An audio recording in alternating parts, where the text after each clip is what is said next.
वंदना जी, जिस तरह से रणबीर जी कह रहे हैं, ये एक बड़ी बात है, बड़ा आरोप है कि अभी पीछे जो काम हुए हैं उनकी भी वो जांच कराने की बात कर रहे हैं। लेकिन गांधी के देश में पंचायती राज को कमजोर करना और जिस तरह के आरोप लग रहे हैं, क्या आपको नहीं लगता कि इस विरोध से बहुत नुकसान होने वाला है आने वाले चुनावों में? आशीष, आपको आवाज आ रही है मेरी? जी, मैं सुन पा रहा हूं मैम। जी, मुझे लगता है कि अभी जो रणबीर जी बोल रहे थे, उनके कहीं ना कहीं प्रश्नों में ही जवाब है। हम्म। यहाँ पे पंचायती राज को कमजोर करने की कहीं पर भी बात नहीं है। बार बार ये कहा जा रहा है कि सरपंचों की पावर को कम किया जा रहा है। मैं ये मानती हूँ कि सरपंचों की पावर को कहाँ से कम किया जा रहा है। हम कह रहे हैं कि आप टेंडर लगाइए, लेकिन उसको ई टेंडरिंग के थ्रू करिए। अभी इन्होंने कहा कि जो ठेकेदार है वो बिजनेसमैन होगा। अभी नहीं है क्या?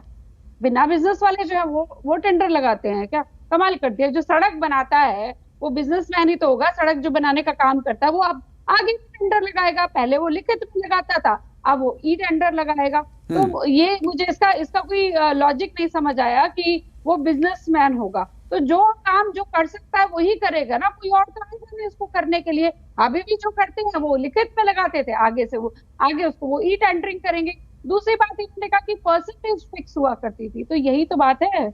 आप कह रहे हैं कि परसेंटेज फिक्स हुआ करती थी, इस चीज को आप खुद से स्वीकार कर रहे हैं।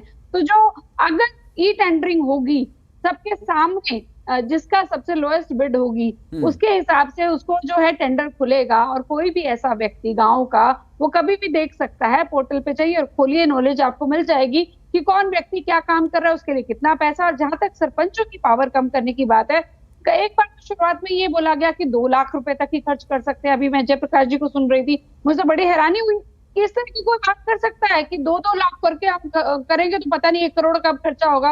अरे 2 लाख से ऊपर जितने भी आप टेंडर लगाएंगे, जो भी काम कराना चाहते हैं उसकी ई टेंडरिंग होगी। आप चाहे 1 करोड़ का करो, चाहे 20 करोड़ का करो, चाहे कितने का भी काम, काम की कैपेसिटी पर डिपेंड करता है ना। हाँ। तो 2-2 करके 1 करोड़ का पूरा होगा, तो ये तो समझ आ जाता है कि जयप्रकाश जी को खुद तो समझ आया नहीं कि ई टेंडरिंग क्या है, बस विरोध करने चल पड़े सीधा। ई टेंडरिंग क्यों?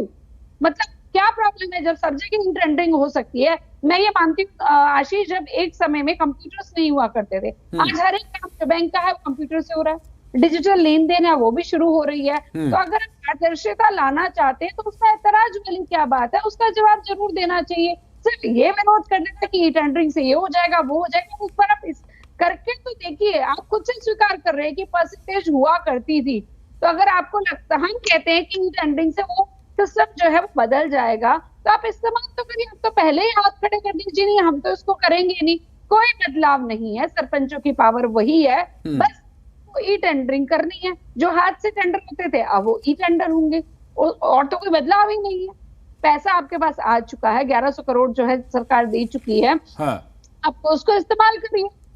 मेरे पास पूरी लिस्ट है कि किस प्रकार कॉन्स्टिट्यूंसी वाइज, एरिया वाइज हर एक जो गांव है उसमें कितना पैसा दिया गया, वो ऑलरेडी सबके पास आ चुका है। अभी मुख्यमंत्री जी भी कह रहे थे तकरीबन 650 कार्य 2 लाख से नीचे के, और तकरीबन 15 से 20 काम जो बता रहे हैं कि 25 लाख से। लिस्ट के बारे में भी चर्चा करेंगे वंदना जी। उम्मीद है कि आगे आगे कोई ना कोई प्रवक्ता जरूर इसका जिक्र करेगा कि कितना क्या रिकॉर्ड है।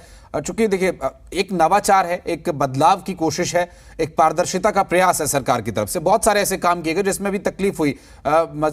परिवार पहचान पत्र हो गया, चाहे रजिस्ट्रीज को ऑनलाइन करने का, ये बहुत सारे ऐसे विषय हैं। जब बदलाव हुए तो लोगों को स्वीकार करने में, एक्सेप्ट करने में थोड़ा समय लगता है।